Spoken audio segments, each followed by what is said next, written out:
Like, subscribe and press the bell icon. जय श्री राम। आज हम करेंगे सर्कुलर पजल के कुछ बेसिक रूल्स। चलिए वीडियो स्टार्ट करते हैं।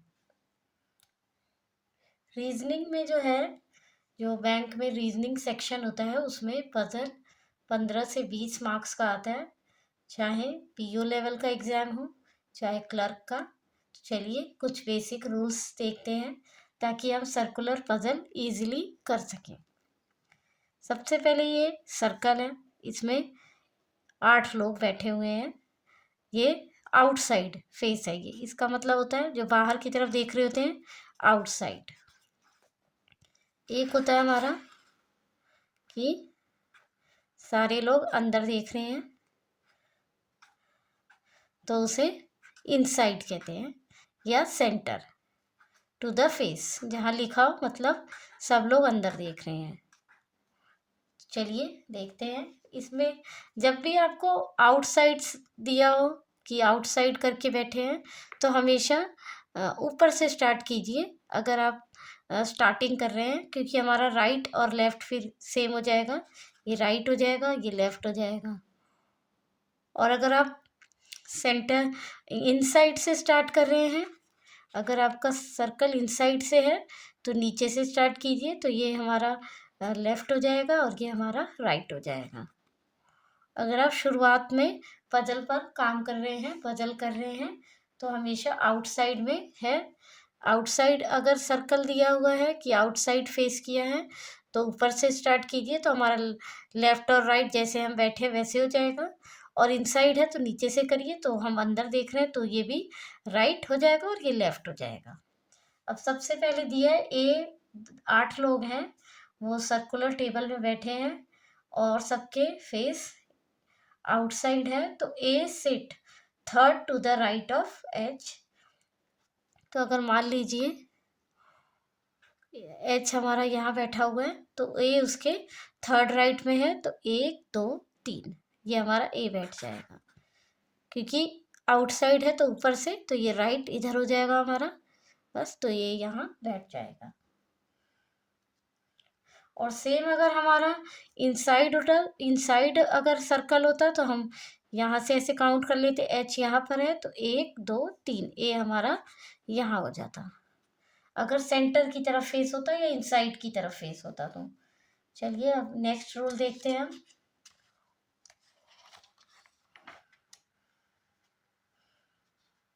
ये जो रूल है ये जो सारे पजल्स में काम आएगा। The number of person sit between E और F is same as the number of person sit between G और एफ। जितने लोग ई और एफ के बीच में बैठे हैं उतने ही लोग जी और एफ में बैठे हैं, तो बीच में क्या आएगा, एफ आएगा। क्योंकि यहाँ पर भी एफ आ रहा है और यहाँ पर भी। यहाँ पर जो नाम दो दो बार आएगा वही बीच में आएगा। ये इधर से इधर हो सकते हैं, या तो जी इधर बैठ सकता है या तो ई इधर बैठ सकता है, पर बीच में एफ ही बैठेगा। ये जो रूल है ये आपको सारे पजल्स में काम आएगा कि उतने लोग बैठे हैं ई और एफ से, उतने ही लोग बैठे हैं जी और एफ में। तो एफ का नाम 2 बार आ रहा है इसलिए एफ जो है हमारा बीच में आएगा, और ई इधर और जी इधर, या फिर ई इधर जी इधर, पर एफ बीच में ही आएगा। चलिए अब तीसरा रूल देखते हैं हम, third point.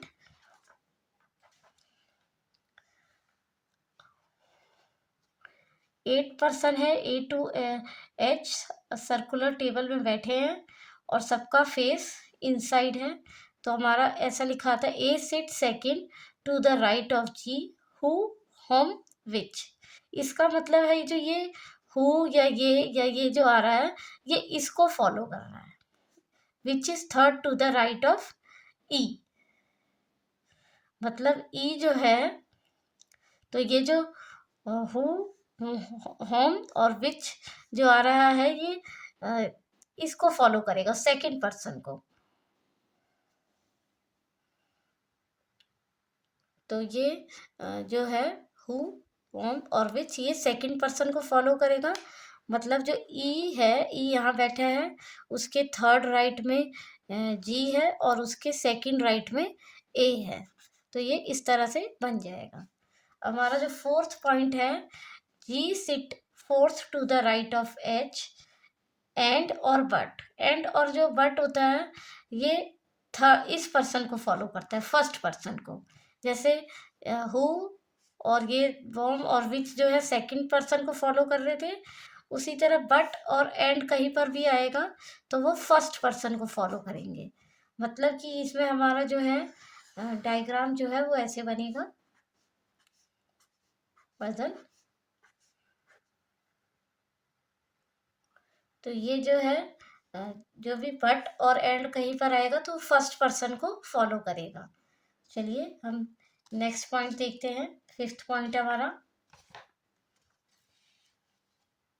The immediate neighbour of F facing opposite direction to H to each other. Opposite direction है, मान लीजिए कोई ऐसे 8 पर्सन बैठे हुए हैं कहीं पर भी इनसाइड आउटसाइड फेस करके, और मान लो एफ यहाँ पर है हमारा, तो जो इसके इमीडिएट नेबर है वो अपोजिट डायरेक्शन में देखेंगे।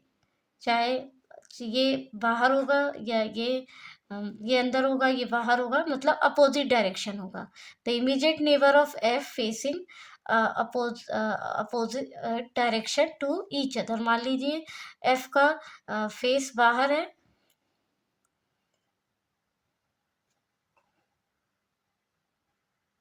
मान लीजिए एफ का फेस बाहर है तो इसके अपोजिट इसमें एफ का वैसे मतलब नहीं है, एफ का फेस कुछ भी हो, उसके जो अपोजिट पर्सन है वो मान लीजिए ये अंदर देख रहा है तो ये बाहर देखेगा, और एफ यहाँ पर है और ये अंदर देख रहा है तो ये बाहर देखेगा। इसका ये मतलब है कि कहीं पर भी एफ हो और एफ के जो भी आम साथ वाले नेबर होंगे वो अपोजिट डायरेक्शन में देख रहे होंगे, उनके डायरेक्शन सेम नहीं होंगे। Immediate neighbour of F facing same direction, इसमें भी हमारा एफ का कोई रोल नहीं है। मान लीजिए एफ यहाँ पर है तो उसके जो भी नेबर होंगे या तो बाहर देख रहे होंगे, और मान लीजिए एफ हमारा यहाँ पर है तो उसके जो नेबर है वो अंदर देख रहे होंगे। मतलब दोनों जो नेबर होंगे उनके डायरेक्शन सेम होंगे।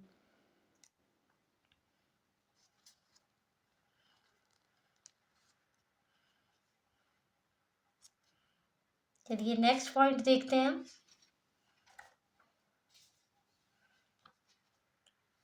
The immediate neighbour of F facing same direction F face. The immediate neighbour जो है एफ का facing same direction F face.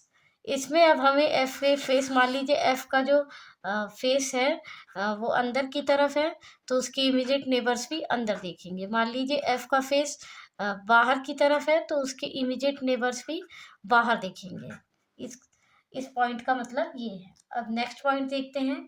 The immediate neighbour of F facing opposite of F face. और इसका मतलब है कि जो भी है एफ का फेस, अगर एफ का फेस अंदर की तरफ है तो उसके जो इमीडिएट नेबर्स है वो बाहर देखेंगे। अगर एफ का फेस बाहर की तरफ है तो उसके इमीडिएट नेबर्स जो है वो अंदर देखेंगे। अब नेक्स्ट पॉइंट पे हम चलते हैं।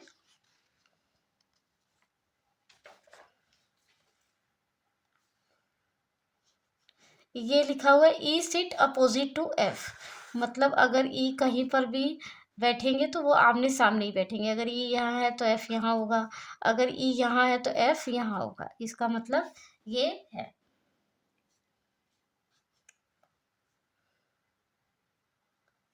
अब हम ई इज फेसिंग जी, मान लीजिए कोई सर्कुलर टेबल है, इन आउट डायरेक्शन में है, कुछ बाहर देख रहे हैं कुछ अंदर देख रहे हैं, तो ई तो हमारा अंदर ही देखेगा क्योंकि ई इज फेसिंग जी। मतलब ई जो है वो जी को देख रहा है, पर जी या तो अंदर देख सकता है या बाहर देख सकता है, वो कहीं भी देख सकता है, पर ई का फेस कंफर्म होगा कि वो सेंटर में ही देखेगा क्योंकि लिखा है E is facing ji.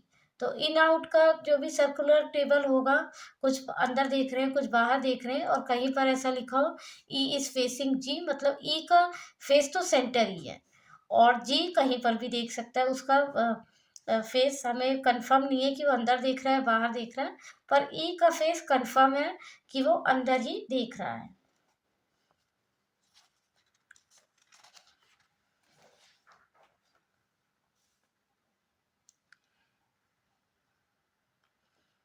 E and G are facing each other, मतलब कहीं पर भी जो है इनसाइड में, तो ई और जी है वो एक ही डायरेक्शन में देख रहे हैं। तो ई और एफ जो है वो एक ही डायरेक्शन में देख रहे हैं इनमें, तो इसका मतलब है E and G are facing each other. अब एक छोटा सा सर्कुलर टेबल में हम कॉन्सेप्ट सीखते हैं कि कहीं पर भी जैसे 8 मेंबर है टेबल पे, तो उसमें अपोजिट 4 वाला होता है। 10 मेंबर होते हैं तो उसमें अपोजिट 5 वाला होता है। और अगर 12 मेंबर्स होते हैं तो उसमें अपोजिट 6 वाला होता है। चलिए अब इस पे भी कुछ पॉइंट्स मैंने बनाए हैं, तो वो भी देख लेते हैं जिससे हमारा पजल आसानी से हो जाएगा।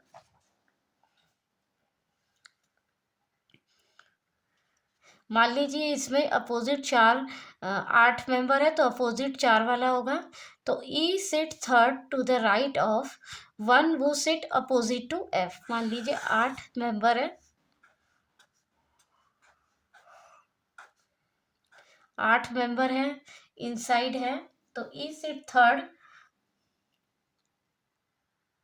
तो E sit third to the right of one वो सिट अपोजिट टू एफ। तो हम बेसिक से जाएंगे, तो मान लीजिए यहाँ एफ है तो उसके अपोजिट में जो भी होगा उसके थर्ड राइट में ई है, तो हमको ऐसे घूम के जाना पड़ेगा। तो सिंपल सा मैंने कर लिया कि थर्ड 3 राइट हो गया और अपोजिट वाला 4, तो हम राइट है यहाँ 3 राइट, तो एक लेफ्ट कर लीजिए।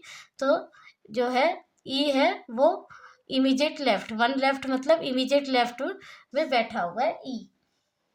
सेम इसी तरह G sit third to the left, मतलब थर्ड लेफ्ट है, और 4 अपोजिट हो गया क्योंकि 8 मेंबर है।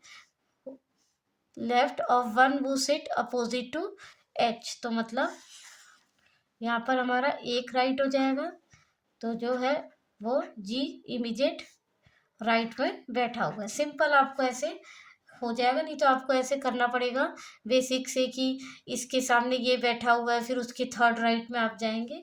और अगर आप ऐसे कर लेंगे तो आपका कुछ 20 से 30 सेकंड बच जाएंगे, तो जिससे आपकी स्पीड और अच्छी हो जाएगी।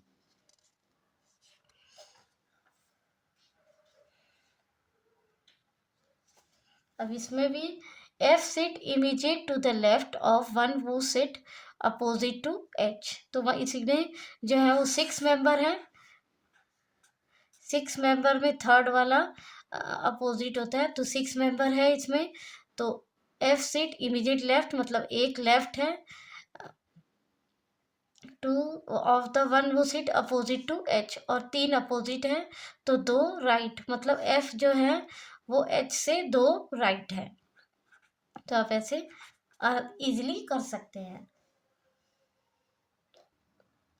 तो हमने नेक्स्ट पॉइंट पे चलते हैं। G sit second to the right of one वो sit immediate right of H, मतलब जी 2 राइट और एक राइट, सेम साइड है राइट राइट, तो प्लस हो जाएगा, तो कितना हो जाएगा 3 राइट, 3 राइट हो जाएगा। तो जी जो है वो जो जी है वो एच से थर्ड राइट है, तो एच से 1 2 3 जी थर्ड राइट है। ये ऐसे हो जाएगा आपका। सेम साइड जो है वो प्लस हो जाएगी, अपोजिट होगा तो माइनस हो जाएगा। जैसे इसमें देखिए G sit second, G sit second to the right of one वो sit third to the left, 2 right minus third left, तो एक लेफ्ट बचा है। तो जी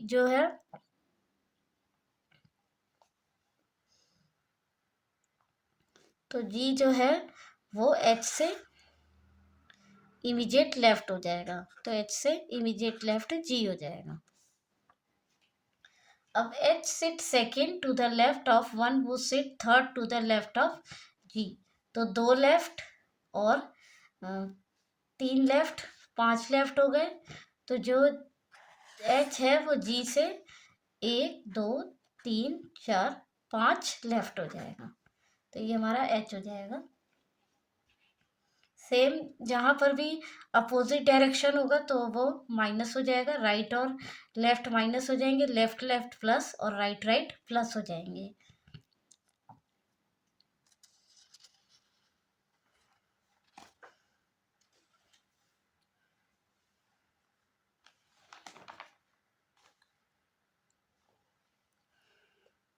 F sit immediate next to G, तो ये मान लीजिए अगर हमारा ऐसे है तो F sit immediate next to G, तो ये मान लीजिए अगर जी है तो जरूरी नहीं है एफ यहाँ ही आएगा, एफ यहाँ पर भी आ सकता है, एफ यहाँ पर भी आ सकता है। अगर जी यहाँ है तो एफ यहाँ पर भी आ सकता है और एफ यहाँ पर भी आ सकता है, सिर्फ इधर ही नहीं आएगा, दोनों साइड आ सकता है। वो पजल के अकॉर्डिंग हम करेंगे। अब देखते हैं नेक्स्ट हमारा point, A sit two place away from C, तो हमेशा अवे को आप हटा के राइट लेफ्ट कर दीजिए। अवे का मतलब या तो राइट या तो लेफ्ट, या तो जो ए है वो सी से 2 प्लेस राइट की तरफ है या फिर लेफ्ट की तरफ है ए, तो ये ऐसे बन जाएगा। बस आपको अवे को हटाकर राइट या लेफ्ट लगा देना है, तो ए जो है वो 2 प्लेस राइट या लेफ्ट है सी से। हमारा नेक्स्ट लास्ट पॉइंट है, no two immediate neighbour facing same direction.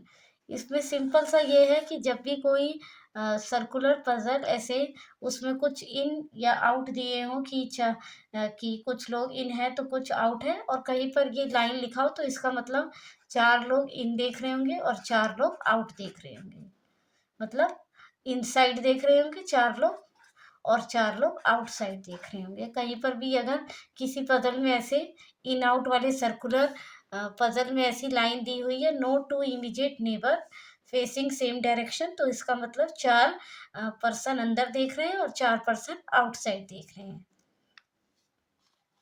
अगर आपको ये बेसिक रूल्स सर्कुलर पजल के अच्छे लग रहे हैं तो वीडियो को लाइक कीजिए, शेयर कीजिए, सब्सक्राइब कीजिए और बेल आइकन को ऑन कर लीजिए।